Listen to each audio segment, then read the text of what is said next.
Welcome to Vator Box. I'm Bambi Francisco. I'm Ezra Rosen. This week, once again, we have Jeff Clavier. He's one of the top angel investors in Silicon Valley. He's also prolific. I think you've invested in 15 companies last year and had some really good exits. So if you get an endorsement by Jeff, that's a good sign. So we're going to take a look at Dorm Noise, and we'll see if Jeff likes this company. Dorm Noise is founded by 21-year-old Jay Rodriguez, who's out of Wharton. So let's take a look at Jay's pitch. At college campuses across the country, there's a common problem, and that problem is that students have no central location to organize all of the events going on across campus. So as a result, students are walking all over campus, handing out paper flyers, relying on word of mouth, using methods that are just not effective. And so attendance to their events drops and participation in student events drops. But at Dorm Noise, we're here to provide a solution to that problem. And essentially what we do is we provide students with a series of interconnected personal, student group, and campus-wide calendars to organize their student events, let them sync everything to the most popular calendar applications in smartphones.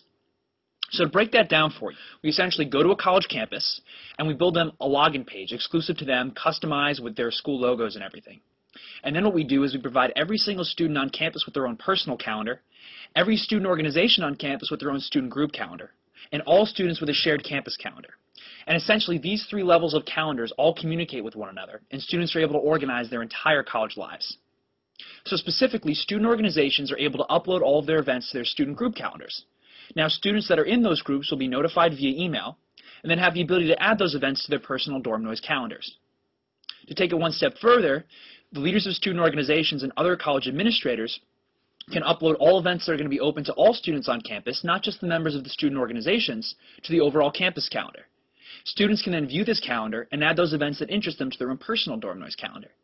So obviously, students have been able to organize and consolidate their student group events and their campus events onto their personal Dorm Noise calendars.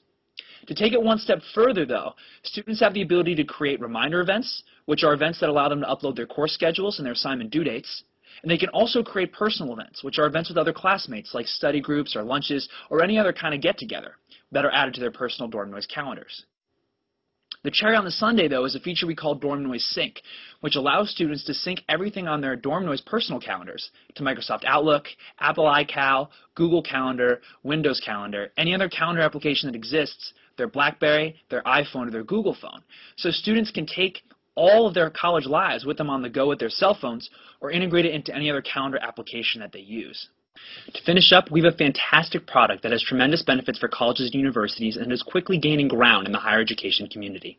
Further, we have the passion and intelligence needed to build Dorm Noise into a profitable, stable business. He just is so engaging. He just draws you in, and he talks about the problem. He talks about the consequences of the problem. He talks about the solution to the problem. He talks about his go-to-market. He talks about everything, and so I thought he did an excellent job. I think the pitch is very good, very engaging, and I think he appears to be a very energetic entrepreneur. Yeah, I agree. That was sort of captured, we see a lot of pitches in my business, and he captured my attention, the first 10 seconds, 20 seconds, and like for 2 minutes, I was just listening. Right. And it's right because I have a complete ADD, issue.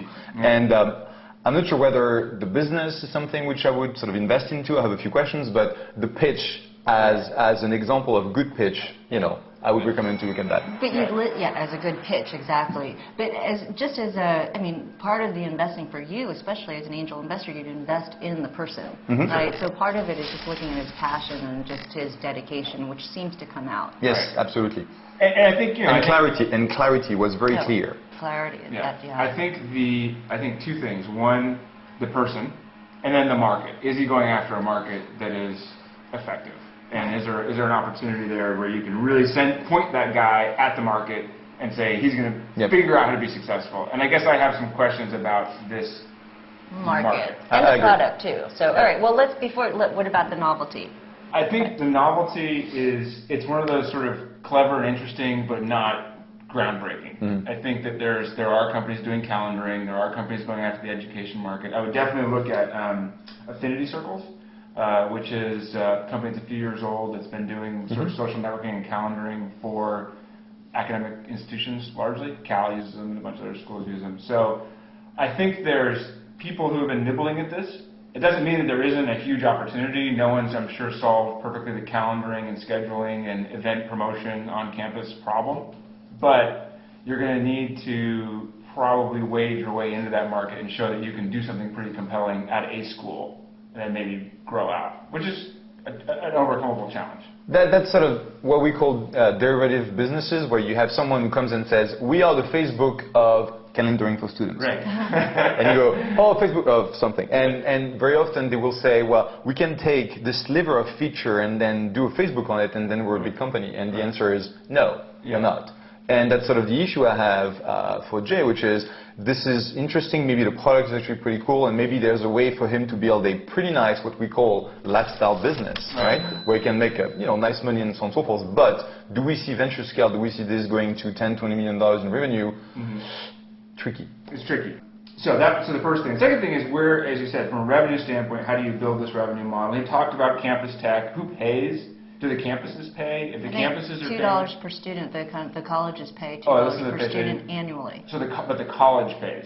I think that's what he hopes. And I think that it's tough. That's what I thought. It's tough. I work very closely with a couple of universities on some of these issues, and extracting money from them is really tough. In this environment, I thought the business model was a little tough too. So they're going to have $2 is hefty annually. Yeah, and then you have what I call the Logan's Run problem. I don't know if you've seen the movie Logan's Run, where everybody has to die at 30 something. And so the problem becomes with these kinds of tools is that you build the community, and then people leave. And he says that it leads to increased alumni donations, but the question becomes, if I'm no longer on campus, what's really my use to knowing campus events? And what's my use for being part of that community? So I've spent a lot of time aggregating a community potentially, but I haven't necessarily built one that's going to have a long lifespan.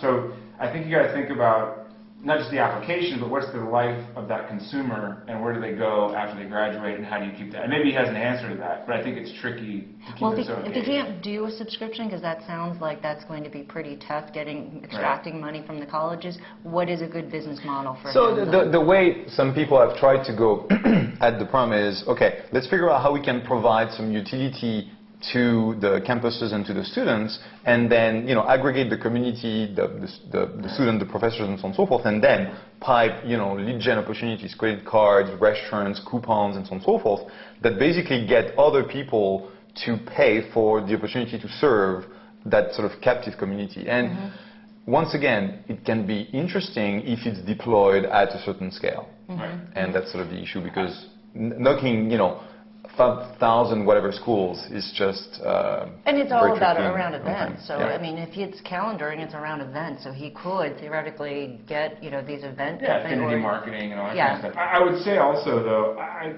it feels like something that could be a Facebook app. I mean, there's money out there for Facebook apps. Facebook already has this audience. I'm sure almost 100% of his audience is already on Facebook. They're using that as a tool. I mean, how many of these people are actually even using Outlook? They're using Facebook. They don't have a calendar, like Facebook doesn't have a well, calendar. I mean, maybe that's the opportunity. Right. So I think the trick is Facebook events.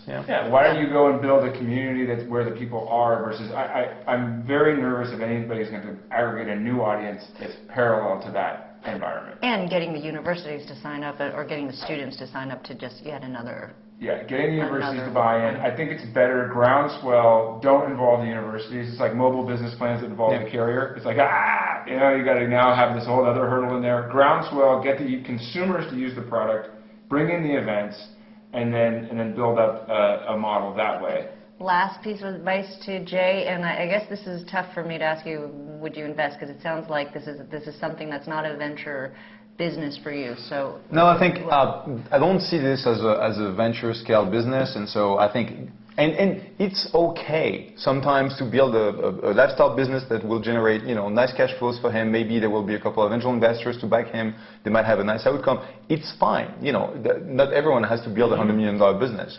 But I will say this: I think that I was impressed by Jay, and I would love to hear about how he goes with Dom Noise or maybe his next project.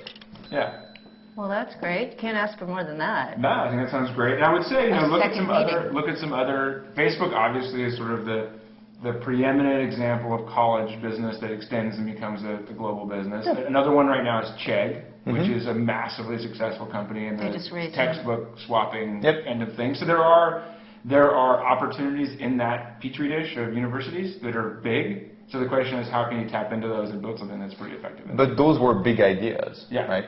Yeah. So. But you know, if Jay's at Wharton School of Business, if he can penetrate his university, I think that's a good sign. That would be a good signal, and I think that you would take a meeting with him. And you know, he's at Wharton, so you should go see my friends of First Fund Capital. They're just there. Okay. Well, Jay, you could always contact Jeff on Vator. So anyway, hopefully we gave you some good piece of advice, and I think you should just keep trying. As we all believe you should do that, and just focus and get some traction. And good luck to you, Jay. Good luck. All right. Thank you, Jeff. Thanks, Ezra. And you've been watching Vator Box. I'm Bambi Francisco. We'll see you next time on Vator News.